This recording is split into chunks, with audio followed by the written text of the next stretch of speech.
پاکستانیوں مایوسی سے تنظیم تک عمران خان رہائی موومنٹ کی اصل کہانی کچھ یوں ہے کہ پچھلے کچھ سال پاکستان کی سیاست میں شدید تناؤ، عدم استحکام اور سخت سیاسی ماحول کا دور رہے ہیں۔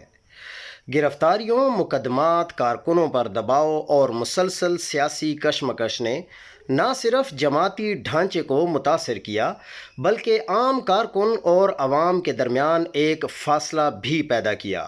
اس ماحول میں تنظیمی کمزوری، مایوسی اور غیر یقینی کیفیت پیدا ہونا ایک فطری امر تھا۔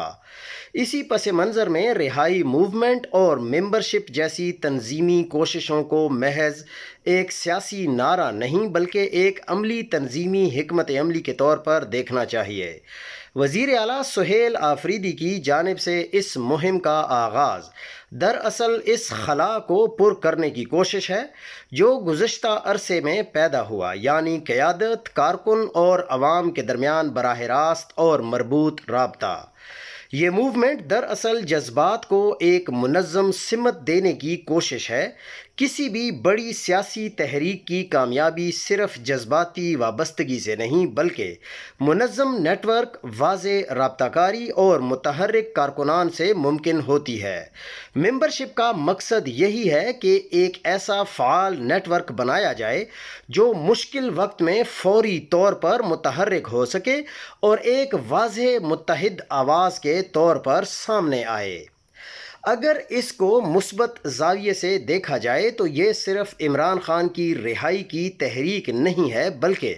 ایک وسیع تر سیاسی اور عوامی رابطے کا فریم ورک ہے جس میں کارکنوں کو دوبارہ متحرک کیا جا رہا ہے، ان کے درمیان ہم آہنگی پیدا کی جا رہی ہے اور تنظیمی کمزوریوں کو دور کرنے کی کوشش کی جا رہی ہے۔ یہ بھی اہم ہے کہ کسی بھی بڑی سیاسی جماعت میں اندرونی اختلافات، مایوسی یا دوریاں وقتی طور پر پیدا ہو سکتی ہیں،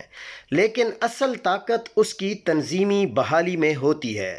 اگر یہ موومنٹ صحیح انداز میں آگے بڑھتی ہے تو یہ نہ صرف کارکنوں کو ایک پلیٹ فارم پر لانے کا ذریعہ بن سکتی ہے بلکہ عوامی مسائل پر اجتماعی آواز کو بھی مضبوط کر سکتی ہے۔